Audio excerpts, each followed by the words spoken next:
Thank you for joining us on this edition of the show. The number of women joining the startup space is on the rise, which is an awesome development as the industry certainly needs more diversity. Today, I chat with a woman founder to learn more about her journey and how to continue to encourage more women to join the industry. This and more coming up right after now. I am Okwemiko Agbata. Welcome to Tech Trends.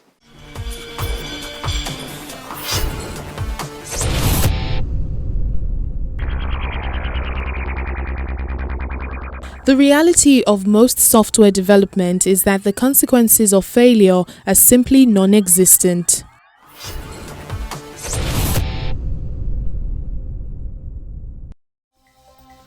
Okwemiko is a 15-year-old computer programmer, cloudinary media developer, developer advocate, and a keynote speaker. He is passionate about technology and wants to make the web and JavaScript more accessible to everyone, especially developers.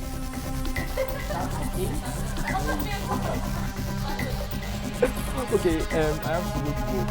Yes. Yeah.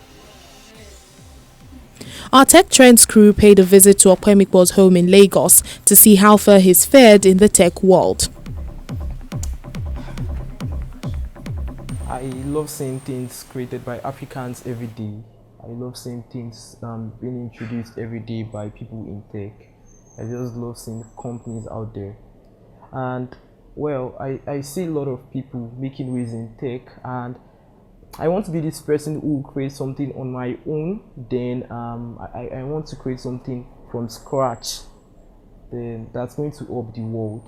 That's just basically what I'm after. Okwemiko is still a student, but he says securing his footing in both his education and tech career is sometimes a challenge. Balancing work and school, I think it's very, very tough for me, basically because our lifestyle as developers, I think it's very, very hard and very hard to understand. Very hard to understand because whenever I come back from school, I go to code and focus on other things that are different from what's happening in my educational life. Then whenever it's time for exams, I give more attention to my education. Okwemiko is a developer who contributes to open source projects and is passionate about what he does. He runs a YouTube channel, Okwemiko's Thoughts, where he makes coding tutorials and gives tech talks. He also gives us an insight into a project he's currently working on. I'm currently working on Africa's first movie subscription website. It's just something like Netflix for Africa, and it's just it's this project where you can subscribe every month. It's just for Africa. It's for Africa producers and the rest, but just something for Africa to the world. As a young person trying to make his own mark in the world, Okwemiko says he has his own trials, but he loves technology and so he is relentless. Internet is one challenge I face every day, and also energy or power supply is one of the challenges also, because we don't have good power supply in Nigeria. We don't have good internet connections and sort of that. Even internet here is too expensive in Nigeria. So I try to put myself out there. I love putting myself out there and putting myself to the world. I make new friends who can help me out with challenges like this. Because there's something we call imposter syndrome. We have different challenges we face as young developers. Like myself, putting myself out there is something that has really helped me with overcoming underestimation and sort of that. Since he was 10, he had always loved multinational technology company IBM, International Business Machines Corporation, and aspires to be an IBMer. He started using the technologies at the same age, hoping that one day his aspirations will become a reality. Well, that came true in 2019. The teenager was nominated to be a 2020 IBM Champion for Developers. In January 2020, he was selected with 603 others and has since then been a contributor to the IBM community.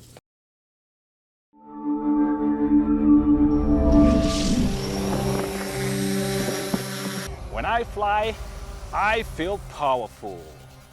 My name is Tony Mwangi. I'm the CEO of Drone Space, Nairobi, Kenya. It was 2017 and Tony Mwangi has had enough of working on live shows and for advertising agencies in Kenya. He headed for South Africa, which has one of the most developed unmanned aerial vehicle or UAV sectors on the continent. Mwangi trained for both a pilot's and instructor's license, which allowed him to land jobs in various countries. In 2018, he decided to fly Hope, hoping to get a head start in the industry before it was legal to own and operate drones in Kenya. When it comes to tech, Kenya is quite advanced. And one of the things that I wanted to do is actually come to Kenya and train people how to fly drones. This is because, of course, some people outside training in this country, but I wanted it to be professional, where people actually fly safely and be professional. In that, of course, when you're a professional pilot, then it will be easy for you to get a job. In many African states, regulation of drone use remains highly restrictive, grounding their potential to help leapfrog infrastructure challenges. Authorities have cited security and safety concerns.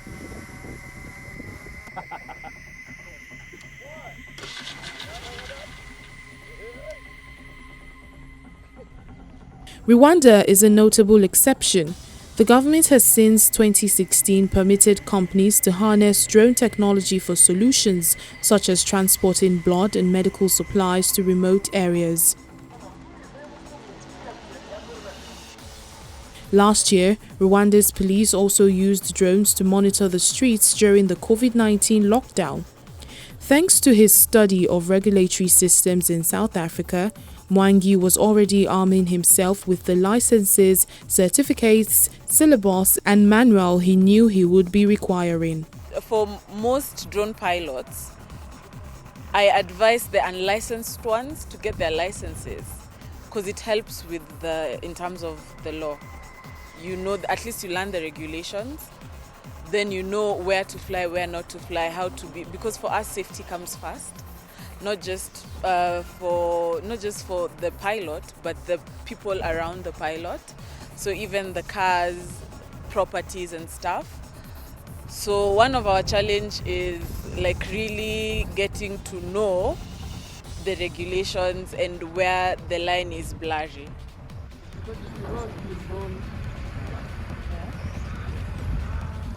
Although Kenya began drafting regulations in 2016, it did not adopt legislation enabling drone use until last year. Kenya's aviation regulator also invited training institutions to apply for accreditation, and Mwangi was ready. We opened our doors on December 7th, and of course that was during COVID. We were so surprised because the moment we said that we are opening, and boom, we had 7 people booking. The 2-week course at Drone Space is aimed at pilots willing to invest seriously in drones to create new business opportunities or add value to their current operations. The steep cost is worth it for Eric Mwambaji, who manages IT operations in Africa for an international company. He says that after doing drone space courses, he will begin to pursue a further specialization within the sector. I'm looking at the potential of doing mapping, like surveying, inspections and so on. And even with what Drone Space is doing, who knows? There could be an opportunity to teach others how to do this. Most of the students who joined us in the first cohort are students who are actually in the drone field, people who use drones to do filming, to do mapping. We actually got a few captains from Kenya Airways who actually wanted to come, who actually came so that they could add a skill. And they never knew the future of the airline business. And of course we know world over, so many pilots have been retrenched. And to them, they actually felt that it was only a matter of time. So before they get retrenched, let's get a starting skill.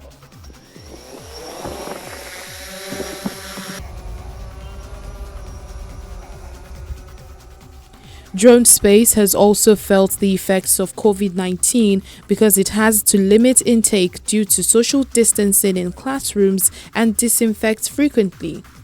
However, Tony Mwangi believes the turbulence is an opportunity.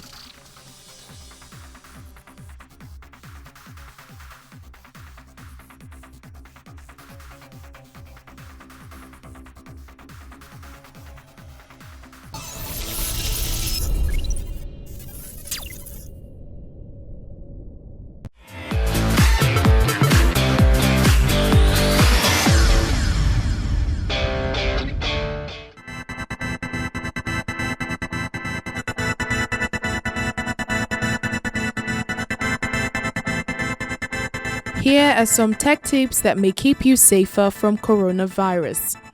With the novel coronavirus spreading fast, social distancing, self-isolation and remote work have come into play in several of the affected countries.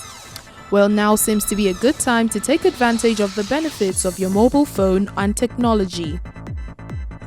But first, let's disinfect your phone. An easy step is to use a 70% isopropyl alcohol wipe or disinfecting wipes to gently wipe the exterior surfaces of your phone. Please do not submerge your phone in any cleaning agents or bleach. Once your smartphone is thoroughly germ-free, here's a few other hints for using tech to increase your chances of staying healthy. Set up Apple or Google Pay. If you must venture into the physical world, make sure you have a mobile payment app like Apple or Google Pay installed on your smartphone. Using these payment apps to buy the last hand sanitizer lets you avoid touching cash or credit cards or any store touch screens. All you have to do is wave your phone in front of the payment terminal screen. Use telemedicine and online mental health apps. Although smartphone apps are no substitute for meeting face-to-face with your doctor or therapist, some people may still prefer to seek treatment from home. Healthcare providers offer telemedicine services for their customers this period. Install an air quality index app on your smartphone. The coronavirus is more dangerous for people who have pre-existing respiratory problems. To keep their lungs healthy, they can use Air Quality Index app to avoid places with high pollutant levels. And if your air quality app tells you your home has the air quality of Los Angeles on a particular day, you know that you have some cleaning to do. Carry a stylus to avoid interacting with touch screens. You may have to touch a dirty touch screen if you venture out for a cup of coffee or grocery store. Luckily, owning a Style Plus pen can eliminate the need to drag your fingers across screens that thousands of people have already touched. Of course, this means you need to keep your stylus pen clean. Hang out online. If the usual Friday night down at the pub is no longer an option, have you considered setting up a Google Hangout, Skype call or FaceTime group as an alternative? Pick a time, connect, crack open your bottle of wine at home and catch up.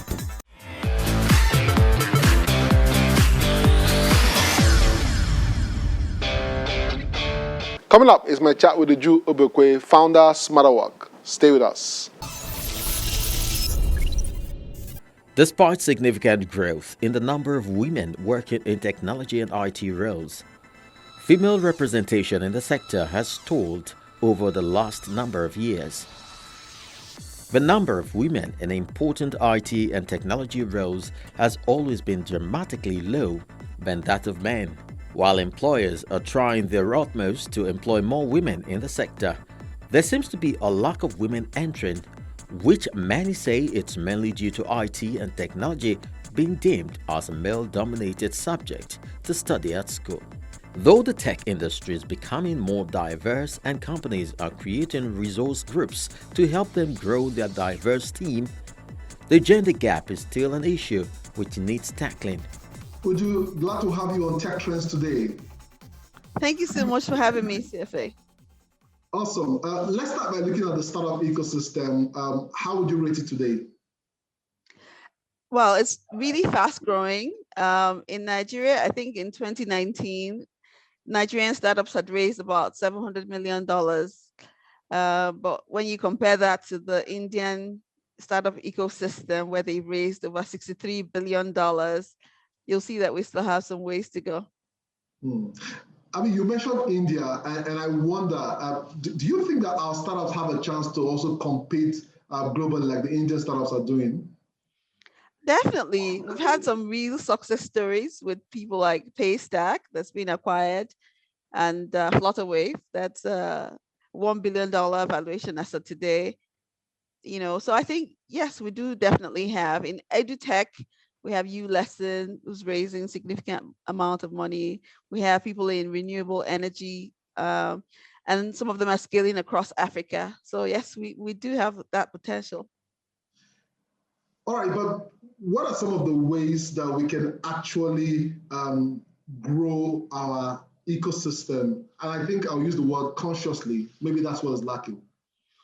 Oh, yes, definitely. Because when you look at places like India, government has a separate fund for startups. A lot of the initiatives we see in Nigeria don't actually have a separate fund for startups. Startups are different from SMEs, and most of the funds are kind of geared towards SMEs. And if you judge startups by those metrics, the startups will not be eligible for the funding. So startups need a lot of money to grow. They have a different set of criteria that you should use to judge them, their prototype development, their proof of concept, and things like that. So understanding the startup ecosystem is very crucial. We need policy that enables and improves, participation. We need more incubators and accelerators. Maybe we should dive a deeper into that. From your experience, what are some of the challenges that you think startups face today? So number one is funding, because like I said, startups need a lot of money to grow, and they need to scale. So funding is key. They run out of money fast. They need money so that at the next valuation, they can raise more money, and eventually the exit plan is maybe to get listed or get acquired. So funding is key. And then we have infrastructure issues, energy, internet access, and things like that. But we need more mentoring, coaching, a community of that startup ecosystem where all the problems that we have, we can kind of bring them to the table and see if, policy can help to enhance startups. Okay, so tell us a bit about your journey. Why the startup ecosystem? Why not the bank, or why did you choose to join the ecosystem and solve problems with technology? My father, let me say that my father was my first mentor, really, because he would ask me to do all kinds of tasks. I worked in his factory. He would give me tasks to do. I just thought it was cheap labor. But he made me read Time magazine and all these magazines. And every day I'd see companies listed on the NASDAQ, or, during the dot-com bubble, companies would start with, let's say $10 valuation, it will grow by 400% before, So all that was fascinating to me. And I could just see that, the Silicon Valley, that whole ecosystem was really, really fascinating to me. And my brother started this web design company in 1999, where we were already working with teams in India, and I was thrown into the deep end. I was forced to learn a bit of HTML and content management systems. So this has always been like a part of me, but, I didn't even know it was called the startup ecosystem, or, I didn't know what it was called, but I've always been fascinated by, how you can solve problems on a large scale, and Nigeria has a lot of them. So what problem are you trying to solve? I'm trying to solve the problem of unemployment, flexible working, remote work, especially for like women who find out that they sometimes they have to make hard choices.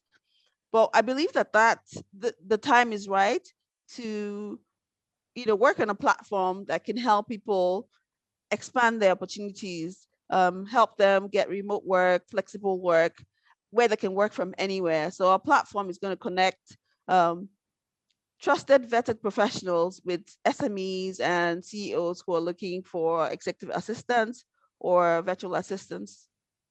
Yeah, and as a woman in this space, how has the experience been? Well, Nigeria is a very unique place. You know, we have a way that we go around all our challenges. The average person has 2 SIM cards, 2 networks, 2 bank cards, Visa, MasterCard, 2 internet service providers in case this one doesn't work. Is in Nigeria, you hear stuff like, let's switch networks. Oh, try this one. Is this one working? I just Or what switched now. network is that? So there are challenges. Infrastructure, funding, like I said, banks don't understand service businesses, they don't understand startups, so they're kind of trying to measure you by the traditional businesses like agri and healthcare and manufacturing, and it just doesn't work. Finally, how do we increase? I mean, March is a International Women's Month. How do we increase the number of women in both the startup ecosystem and the tech ecosystem? I think women have a lot of imposter syndrome. So the average person feels like, can I really be a tech founder? But the truth is, you can get a CTO or a co-founder, and don't give up on your dreams. Pursue your dreams. There's no one who's born like a tech, a geek or a unicorn. Just pursue those dreams. And I would say to society also that they should start to change their expectations, or what they feel that are traditional roles. Because I see all these, when summer comes, you see summer camps and they say for girls it's cooking, and for boys it's coding and things like that. We really need to get more girls involved in tech because there are too many problems and not enough people solving them. And I'm happy that I spoke with a woman in tech today. Uju, thank you for being on the show today. I wish you all the best as you build. Thank you so much for having me. My pleasure. Awesome. Thank you.